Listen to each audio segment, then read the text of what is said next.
कश्मीर का खूबसूरत पहलगाम 22 अप्रैल 2025 को दहशत के साए में डूब गया। एक भयंकर आतंकी हमले में 26 बेगुनाह लोगों की जान चली गई। इस हमले ने पूरे भारत को हिलाकर रख दिया। पाकिस्तान स्थित आतंकी समूहों द्वारा किए गए इस हमले ने दोनों परमाणु संपन्न पड़ोसियों को एक बार फिर युद्ध के कगार पर ला खड़ा किया। भारत ने तुरंत और कड़ा जवाब दिया, ऑपरेशन सिंदूर। पाकिस्तान और पाकिस्तान अधिकृत कश्मीर में आतंकी ठिकानों पर सर्जिकल स्ट्राइक की गई। लेकिन जैसे ही युद्ध के आसार बढ़ने लगे, अमेरिका की मध्यस्थता से एक अचानक युद्ध विराम की घोषणा हुई, जिससे एक नाजुक शांति की उम्मीद जगी। 10 मई 2025 को घोषित यह युद्ध विराम कई लोगों के लिए आश्चर्यजनक था। पिछले हफ्तों के तनावपूर्ण माहौल से यह एक नाटकीय बदलाव था। अंतर्राष्ट्रीय समुदाय ने इस समझौते का स्वागत किया, लेकिन भारत में इसे सावधानी पूर्वक आशावाद के साथ देखा जा रहा है। सबके मन में एक ही सवाल है, क्या संकट से उपजा यह युद्ध विराम भारत और पाकिस्तान के बीच स्थायी शांति का रास्ता खोल सकता है? भारत पाकिस्तान संघर्ष के संदर्भ में युद्ध विराम कोई नई बात नहीं है। ये एक विराम का प्रतीक है। दशकों के अविश्वास और रक्तपात से भरे रिश्ते में दुश्मनी का एक अस्थायी अंत। 1944 में ब्रिटिश भारत के विभाजन से बने इन दोनों राष्ट्रों ने 3 बड़े युद्ध और अपनी अस्थिर सीमा पर अनगिनत झड़पें लड़ी हैं। हर युद्ध विराम समझौता भले ही आशा की एक किरण दिखाता हो, लेकिन अंततः गहरी दुश्मनी और राजनीतिक इच्छा शक्ति की कमी के बोझ तले दब गया है। उदाहरण के लिए 2003 का युद्ध विराम कुछ वर्षों तक चला, जिससे नियंत्रण रेखा पर सामान्य स्थिति का आभास हुआ, पर बार बार उल्लंघन और अविश्वास के कारण यह धीरे धीरे टूट गया। वर्तमान युद्ध विराम भले ही अलग परिस्थितियों में हुआ हो, इसी परेशान करने वाले इतिहास का बोझ ढो रहा है। पहलगाम हमला कोई अकेली घटना नहीं थी। यह पाकिस्तान स्थित समूहों से उत्पन्न आतंकवाद के लगातार खतरे की एक कठोर याद दिलाता है। यह हमला अमरनाथ यात्रा से लौट रहे तीर्थयात्रियों से भरी एक बस पर किया गया था। हमले की भयानक तस्वीरों ने पूरे देश को झकझोर कर रख दिया। जनता का गुस्सा साफ दिख रहा था और कड़ी प्रतिक्रिया की मांग जोरों पर थी। ऑपरेशन सिंदूर भारत का जवाबी हमला ताकत का प्रदर्शन था। नियंत्रण रेखा के पार और पाकिस्तान के अंदर 9 आतंकी शिविरों को निशाना बनाकर इस ऑपरेशन का उद्देश्य लश्कर-ए-तैयबा, जैश-ए-मोहम्मद और हिजबुल मुजाहिदीन जैसे आतंकी समूहों के बुनियादी ढांचे को नष्ट करना था। इन हमलों की सफलता विवादित रही, लेकिन पाकिस्तान को यह संदेश स्पष्ट था, भारत अपनी धरती पर आतंकवाद बर्दाश्त नहीं करेगा और किसी भी आक्रामक कार्रवाई का जवाब देगा। सेक्शन 4, ट्रंप की डील, अमेरिकी मध्यस्थता और युद्ध विराम की घोषणा। युद्ध विराम की घोषणा आश्चर्यचकित करने वाली थी, खासकर भारत के ऑपरेशन सिंदूर के कुछ ही दिनों बाद। इस अप्रत्याशित घटनाक्रम के सूत्रधार कोई और नहीं बल्कि पूर्व अमेरिकी राष्ट्रपति डोनाल्ड ट्रंप थे, जो कूटनीति के अपने अपरंपरागत तरीके के लिए जाने जाते हैं।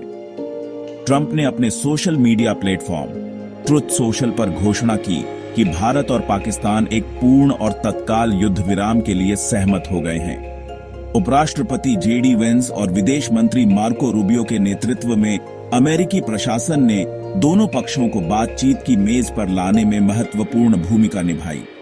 वार्ता का विवरण गुप्त रखा गया है, लेकिन ऐसा माना जाता है कि अमेरिका ने पाकिस्तान पर अपने प्रभाव का लाभ उठाया, खासकर अमेरिकी सैन्य सहायता पर पाकिस्तान की निर्भरता का युद्ध विराम हासिल करने के लिए। दूसरी ओर भारत शायद एक कूटनीतिक समाधान की संभावना और इस अस्थिर क्षेत्र में तनाव कम करने की आवश्यकता से सहमत हुआ।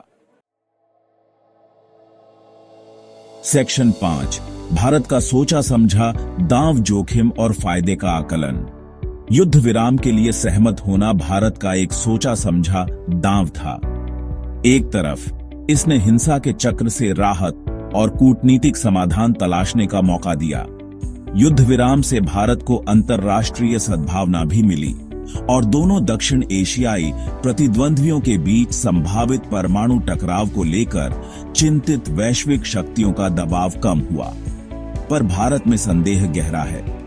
सरकार को अंतर्राष्ट्रीय दबाव के आगे झुकने और पाकिस्तान पर भरोसा करने के लिए आलोचना का सामना करना पड़ रहा है, जिसका युद्ध विराम समझौतों का उल्लंघन करने का इतिहास रहा है। ऐसी चिंताएं हैं कि युद्ध विराम पाकिस्तान को फिर से संगठित होने और फिर से हथियार बनाने की मोहलत देगा, जिससे आतंकवादी समूह बेखौफ होकर काम कर सकेंगे। युद्ध विराम का स्वागत करते हुए भी भारतीय सेना ने सावधानी बरती है और किसी भी पाकिस्तानी उकसावे का मुंहतोड़ जवाब देने की कसम खाई है। सेक्शन 6 पाकिस्तान की चाल, रणनीतिक विराम या शांति की पहल। युद्ध विराम के लिए सहमत होने के पाकिस्तान के इरादे भी उतने ही जटिल हैं। सतह पर युद्ध विराम पाकिस्तान को शांति चाहने वाले एक जिम्मेदार पक्ष के रूप में प्रस्तुत करता है। यह देश को अपनी धरती से संचालित आतंकवादी समूहों के समर्थन पर अंतर्राष्ट्रीय आलोचना से बचने और सामान्य स्थिति की छवि पेश करने की अनुमति देता है। पर विशेषज्ञों का मानना है कि पाकिस्तान युद्ध विराम का इस्तेमाल एक रणनीतिक विराम के रूप में कर रहा होगा। देश की अर्थव्यवस्था बहुत खराब स्थिति में है और भारत के साथ एक और सैन्य टकराव विनाशकारी हो सकता है। युद्ध विराम पाकिस्तान को अपनी अर्थव्यवस्था को स्थिर करने, अपनी सैन्य स्थिति को मजबूत करने और फिर से संगठित होने के लिए समय हासिल करने का अवसर प्रदान करता है। इसके अलावा पाकिस्तान युद्ध विराम का इस्तेमाल भारत से रियायतें हासिल करने के लिए कर सकता है, जैसे व्यापार की बहाली और कश्मीर जैसे विवादित मुद्दों पर बातचीत। सेक्शन 7 आगे की लंबी राह। क्या यह युद्ध विराम टिक सकता है? युद्ध विराम एक सकारात्मक कदम होते हुए भी शांति की ओर लंबी और कठिन राह पर सिर्फ पहला कदम है। भारत पाकिस्तान संबंधों का इतिहास टूटे वादों और टूटे युद्ध विराम से भरा है। गहरा अविश्वास, अनसुलझे विवाद और आतंकवाद का लगातार खतरा स्थायी शांति की किसी भी संभावना पर एक लंबी परछाई डालता है। युद्ध विराम टिके रहने के लिए भारत और पाकिस्तान दोनों को शांति के प्रति सच्ची प्रतिबद्धता दिखाने की जरूरत है। इसके लिए उनके दृष्टिकोण में एक बुनियादी बदलाव की आवश्यकता है। दोषारोपण के खेल से दूर हटकर सार्थक बातचीत में शामिल होना होगा। संघर्ष के मूल कारणों को दूर करना, जिसमें कश्मीर विवाद और सीमा पार आतंकवाद शामिल हैं, महत्वपूर्ण है। अंतर्राष्ट्रीय समुदाय की भी यह सुनिश्चित करने में महत्वपूर्ण भूमिका है कि पाकिस्तान अपनी प्रतिबद्धताओं को पूरा करे और युद्ध विराम नई शत्रुता का अड्डा न बने। शांति की राह लंबी और चुनौतीपूर्ण होगी, लेकिन दूसरा विकल्प संघर्ष और रक्तपात से भरा भविष्य अस्वीकार्य है।